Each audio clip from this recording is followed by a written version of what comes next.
செய்தி 17. பரிசுத்த ஆவியின் 2 அம்சங்கள். பொதுவாக கிறிஸ்தவர்களுக்கு பரிசுத்த ஆவியை பற்றி தெரியும். பெந்தகோஸ்த கிறிஸ்தவர்கள் வல்லமையின் ஆவிக்கு முக்கியத்துவம் கொடுக்கிறார்கள். அதன் மூலமாக அற்புதங்களையும் அதிசயங்களையும் செய்ய வேண்டும் என்று விரும்புகிறார்கள்.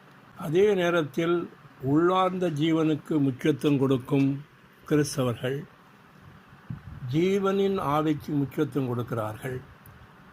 ஜீவனால் வாழ விரும்புகிறார்கள். இவர்கள் 2 பேருமே 2 அச்சத்தில் இருக்கிறார்கள், 2 எல்லைகளில் இருக்கிறார்கள். நாம் சமச்சீரானவர்களாக இருக்க வேண்டும். பரிசுத்த ஆவி வல்லமையின் ஆவியானவராகவும் இருக்கிறார், ஜீவனின் ஆவியானவராகவும் இருக்கிறார். ஸோ நாம் சமச்சீராக 2ஐயும் அனுபவிக்கிறவர்களாக இருக்க வேண்டும். ஸோ இந்த செய்தியில் பரிசுத்த ஆவியானவரின் அல்லது பரிசுத்த ஆவியின் 2 அம்சங்களை நாம் பார்க்க போகிறோம். பரிசுத்த ஆவியின் 2 அம்சங்கள் என்னவென்றால் சாராம்சத்தின் ஆவி, பொருளாட்சியின் ஆவி. யோவான் 14:17. உலகம் அந்த சத்திய ஆவியானவரை பெற்றுக்கொள்ள மாட்டாது. அவர் உங்களுக்குள் வாசம் பண்ணி உங்களுக்குள்ளே இருப்பதால் நீங்கள் அவரை அறிவீர்கள். இது சாராம்சத்தின் ஆவியை குறிக்கிறது. அப்போஸ்தலர் 1:8. பரிசுத்த ஆவி உங்களிடத்தில் வரும்போது நீங்கள் பலனடைந்து எனக்கு சாட்சிகளாயிருப்பீர்கள். இந்த வசனம் பொருளாட்சியின் ஆவியை குறிக்கிறது. சாராம்சத்தின் அம்சத்தில் நம் ஜீவனுக்காகவும் வாழ்க்கைக்காகவும் அவர் ஜீவனின் ஆவியாக, பரிசுத்த ஆவியானவர் ஜீவனின் ஆவியாக நம்முள் குடியிருக்கிறார். நாம் அவரை சுவாசிக்கவும் குடிக்கவும் வேண்டும். ரோமர் 8:2. ஜீவனுடைய ஆவியின் பிரமாணம் என்னை விடுதலையாக்கிட்டு. ஸோ இங்கு பார்க்கணும், ஜீவனுடைய ஆவி. ரோமர் 8:11. உங்களில் வாசமாக இருக்கிற தம்முடைய ஆவியினாலே சாவுக்கேதுவான உங்கள் சரீரங்களையும் உயிர்ப்பிப்பார். உள்ளே குடியிருக்கக்கூடிய ஆவி, ஜீவனின் ஆவி. யோவான் 20:22. இயேசு அவர்கள் மேல் ஊதி பரிசுத்த ஆவியை பெற்றுக்கொள்ளுங்கள் என்றார். ஸோ உள்ளே பெற்றுக்கொள்கிறார்கள். அவர் சுவாசிக்கிறார். இயேசு கிறிஸ்து வெளியே ஊதுகிறார். சீடர்கள் உள்ளே அதை சுவாசிக்கிறார்கள். 1 கொரிந்தியர் 12:13. நாம் எல்லோரும் ஒரே ஆவியினாலே ஒரே சரீரத்திற்குள்ளாக ஞானஸ்தானம் பண்ணப்பட்டிருக்கிறோம். ஒரே ஆவிக்குள்ளாகவே தாகம் தீர்க்கப்படுகிறோம். இங்கு நாம் ஆவியானவரை குடிக்க வேண்டும் என்று சொல்லியிருக்கிறது. சாராம்சத்தின் அம்சத்தில் நம் ஜீவனுக்காகவும் வாழ்க்கைக்காகவும் பரிசுத்த ஆவியானவர் ஜீவனின் ஆவியாக நம்முள் குடியிருக்கிறார். நாம் அவரை சுவாசிக்கவும் குடிக்கவும் வேண்டும். பொருளாட்சியின் அம்சத்தில் நம் ஊழியத்திற்காகவும் சேவைக்காகவும் வல்லமையின் ஆவியாக பரிசுத்த ஆவியானவர் நம்மேல் ஊற்றப்படுகிறார். நாம் அவரை உடுத்திக் கொள்ளவும் அவருள் மூழ்கவும் வேண்டும். அப்போஸ்தலர் 2:17. கடைசி நாட்களில் நான் மாம்சமான யாவர் மேலும் என் ஆவியை ஊற்றுவேன். அப்போஸ்தலர் 1:8. பரிசுத்த ஆவி உங்களிடத்தில் வரும்போது நீங்கள் பலனடைவீர்கள். லூக்கா 24:49. என் பிதா வாக்குத்தத்தம் பண்ணினதை இதோ நான் உங்களுக்கு அனுப்புகிறேன். நீங்களோ உன்னதத்திலிருந்து வரும் பலனால் தரிப்பிக்கப்படும் வரைக்கும் எருசலேம் நகரத்தில் இருங்கள் என்றார். அப்போஸ்தலர் 1:4. யோவான் ஜலத்தினாலே ஞானஸ்தானம் கொடுத்தான். நீங்கள் சில நாளைக்குள்ளே பரிசுத்த ஆவியினாலே ஞானஸ்தானம் பெறுவீர்கள். சாராம்சத்தின் ஆவி புதிய ஏற்பாட்டில் மட்டும்தான் இருக்கிறது. ஆனால் பொருளாட்சியின் ஆவி பழைய ஏற்பாட்டிலும் இருந்தது. யோவான் 7:38-39. என்னிடத்தில் விசுவாசமாக இருக்கிறவன் எவனோ அவன் உள்ளத்திலிருந்து ஜீவ தண்ணீர் உள்ள நதிகள் ஓடும் என்றார். தம்மை விசுவாசிக்கிறவர்கள் அடையப் போகிற ஆவியை குறித்து இயேசு சொன்னார். இயேசு இன்னும் மகிமைப்படாதிருந்தால் பரிசுத்த ஆவி இன்னும் அருளப்படவில்லை. ஓ லார்ட் ஜீசஸ். இது புதிய ஏற்பாட்டில் உள்ள ஆவி. நியாயாதிபதிகள் 3:10. அவன் மேல் கர்த்தருடைய ஆவி வந்ததினால் அவன் இஸ்ரவேலை நியாயம் விசாரித்தார். இது பழைய ஏற்பாட்டில் பொருளாட்சியின் ஆவி மேலே வருகிறார். கர்த்தராகிய இயேசு கிறிஸ்துவில் பரிசுத்த ஆவியின் 2 அம்சங்களையும் நாம் பார்க்க முடியும். மத்தேயு 1:20. அவளிடத்தில் உற்பத்தியாயிருக்கிறது பரிசுத்த ஆவியினால் உண்டானது. இது சாராம்சத்தின் ஆவியை குறிக்கிறது. 3:16. தேவ ஆவி பிராவை போல் இறங்கி தன்மேல் வருகிறதை கண்டார். இது பொருளாட்சியின் ஆவி. அவர் கற்பந்தரித்ததிலிருந்து பரிசுத்த ஆவி இயேசு கிறிஸ்துவுக்குள் இருந்தார். லூக்கா 1:35. பரிசுத்த ஆவி உன்மேல் வரும், உன்னதமானுடைய பலம் உன்மேல் நிலையிடும், ஆதலால் உன்னிடத்தில் பிறக்கிறது பரிசுத்தமானது தேவனுடைய குமாரன் எனப்படும். எபிரேயர் 9:14. நித்திய ஆவியாகிய தம்மைத்தாமே ஆவியினாலே தம்மைத்தாமே பழுதற்ற பலியாக கிறிஸ்து தேவனுக்கு ஒப்புக் கொடுத்தார். நித்திய ஆவி. ஸோ இயேசு கிறிஸ்துக்குள் ஆவியானவர் நித்தியமாக இருக்கிறார். அவர் நித்திய ஆவியானவர். ஒருபோதும் அவரை விட்டு அவர் போகவே மாட்டார். பொருளாட்சியின் ஆவி அவருடைய ஞானஸ்தானத்தில் இயேசு கிறிஸ்து மேல் வந்தார். அவர் சிலுவையில் தொங்கிக் கொண்டிருந்த போது 3ஆம் மணி நேரத்தின் முடிவில் அவரை விட்டு சென்றார். எனவே அவர் கதறினார். மத்தேயு 3:16. இயேசு ஞானஸ்தானம் பெற்று ஜலத்திலிருந்து கரையேறினவுடனே இதோ வானம் அவருக்கு திறக்கப்பட்டது. தேவ ஆவியானவர் புறாவை போல் இறங்கி தம்மேல் வருகிறதை கண்டார். மத்தேயு 27:46. என் தேவனே என் தேவனே ஏன் என்னை கைவிட்டீர் என்று கதறினார். இது சிலுவையில் தொங்கின 3ஆம் மணி நேரம் முடிவில் ஞானஸ்தானத்தின் போது அவர் மேல் வந்த பொருளாட்சியின் ஆவியானவர் அல்லது அபிஷேகம் அவரை விட்டு எடுக்கப்பட்டது. எனவே அவர் என் தேவனே என் தேவனே ஏன் என்னை கைவிட்டீர் என்று கதறினார். ஆனால் அவருக்குள் சாராம்சத்தின் ஆவியானவர் இருந்தார். இயேசுவின் சீடர்கள் பரிசுத்த ஆவியின் 2 அம்சங்களையும் அனுபவித்தார்கள். யோவான் 20:22, அப்போஸ்தலர்கள் 2:4.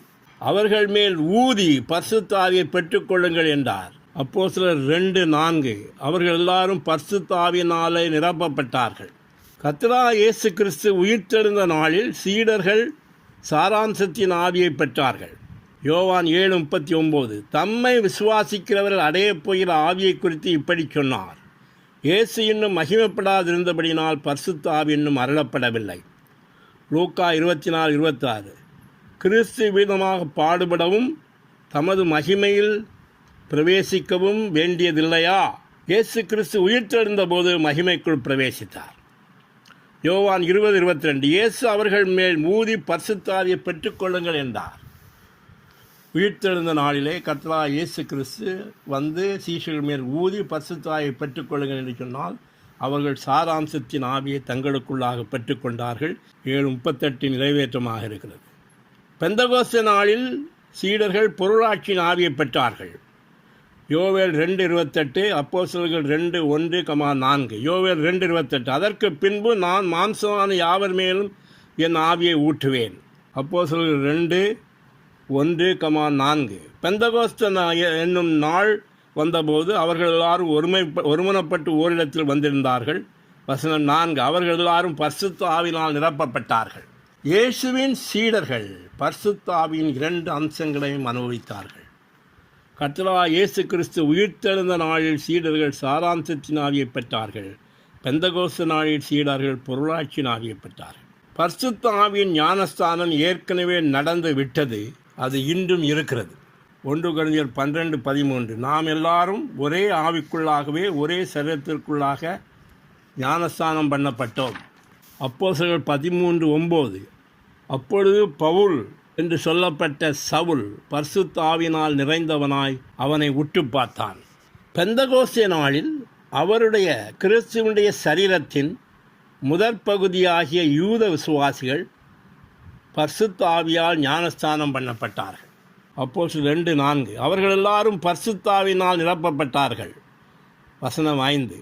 வானத்தின் கீழிருக்கிற சகல தேசங்களிலும் வந்த தேவ பக்தியுள்ள யூதர்கள் அப்போது எருசலேமிலே வாசம் பண்ணினார்கள்.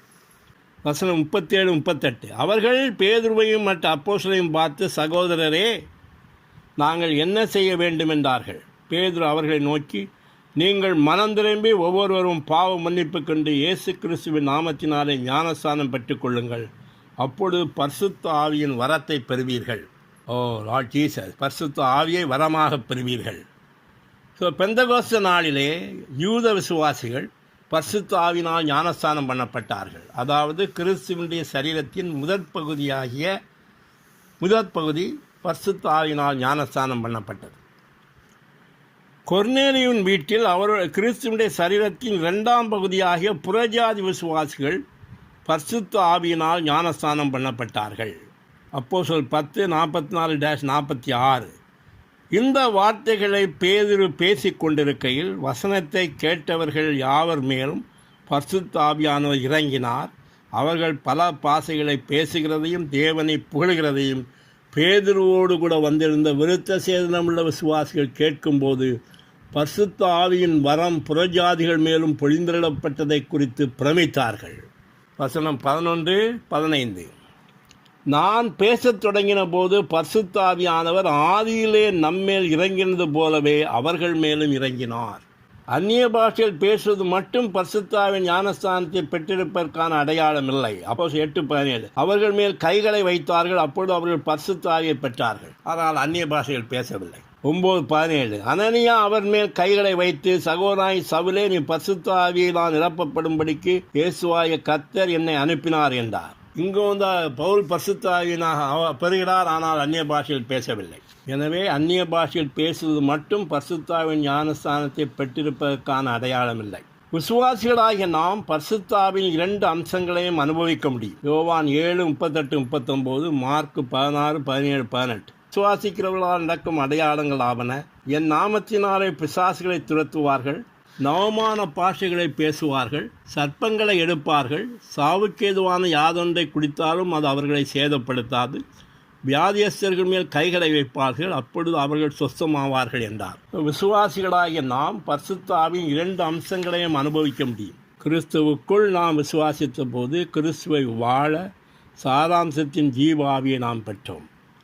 ஆனால் இந்த ஆவியினால் நாம் அடிக்கடி நிரப்பப்பட வேண்டும். எபேசியர் 1:13. நீங்கள் விசுவாசிகளான போது வாக்குத்தத்தம் பண்ணப்பட்ட பரிசுத்த ஆவியால் அவருக்குள் முத்திரை போடப்பட்டீர்கள். எபேசியர் 5:18. துன்மார்க்கத்திற்கு ஏதுவான மதுவெறி கொள்ளாமல் ஆவியினால் நிறையுங்கள். ஒருமையில் கிறிஸ்துவின் சரீரத்தோடு நாம் நிற்கும்போது கிறிஸ்துவுக்கு சேவிக்க பொருளாட்சியின் வல்லமை ஆவியை நாம் அனுபவிக்க முடியும். அப்போஸ்தலர் 19:6.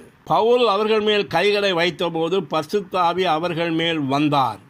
அப்பொழுது அவர்கள் அந்நிய பாஷைகளை பேசி தீர்க்கதரிசனம் சொன்னார்கள். ரோமர் 15:18-19. தேவ ஆவியின் பலத்தினால் கிறிஸ்துவானவர் என்னை கொண்டு நடப்பித்தவைகளை சொல்வதை அல்லாமல் வேறொன்றையும் சொல்ல நான் துணிவதில்லை. இவ்வாறு கிறிஸ்துவின் சுவிசேஷத்தை பூரணமாக பிரசங்கித்திருக்கிறேன். பொருளாட்சியின் அம்சம் சாராம்சத்தின் அம்சத்திற்காக இருக்கிறது. வல்லமையின் ஆவியினால் கடினமான இருதயம் உடைக்கப்படுகிறது. அந்த இருதயத்திற்குள் ஜீவ ஆவி உட்செலுத்தப்படுகிறார். அப்போஸ்தலர் 2:37-38. இதை அவர்கள் கேட்டபோது இருதயத்தில் குத்தப்பட்டவர்களாகி பேதுருவையும் மற்ற அப்போஸ்தலரையும் பார்த்து, சகோதரரே, நாங்கள் என்ன செய்ய வேண்டும் என்றார்கள். பேதுரு அவர்களை நோக்கி, நீங்கள் மனம் திரும்பி ஒவ்வொருவரும் பாவ மன்னிப்பு கண்டு இயேசு கிறிஸ்துவின் நாமத்தினாலே ஞானஸ்தானம் பெற்றுக்கொள்ளுங்கள், அப்பொழுது பரிசுத்த ஆவியின் வரத்தை பெறுவீர்கள் என்றார். பரிசுத்த ஆவியில் 2 அம்சங்கள் இருக்கின்றன. 1 சாராம்சத்தின் ஆவி, 2 பொருளாட்சியின் ஆவி. சாராம்சத்தின் அம்சத்தில் நம் ஜீவனுக்காகவும் வாழ்க்கைக்காகவும் பரிசுத்த ஆவியானவர் ஜீவனின் ஆவியாக நம்முள் குடியிருக்கிறார். நாம் அவரை சுவாசிக்கவும் குடிக்கவும் வேண்டும். பொருளாட்சியின் அம்சத்தில் நம் ஊழியத்திற்காகவும் சேவைக்காகவும் வல்லமையின் ஆவியாக பரிசுத்த ஆவியானவர் நம்மேல் ஊற்றப்படுகிறார். நாம் அவரை உடுத்திக்கொள்ளவும் அவருக்குள் மூழ்கவும் வேண்டும். இப்படியாக பரிசுத்த ஆவியானவர் சாராம்சத்தின் ஆவியாக, ஜீவனின் ஆவியாக, வல்லமையின் ஆவியாக, பொருளாட்சியின் ஆவியாக இருக்கிறார். இது 2ஐயும் நாம் இன்றைக்கு அனுபவித்து மகிழ முடியும். Praise the Lord. Hallelujah. Amen.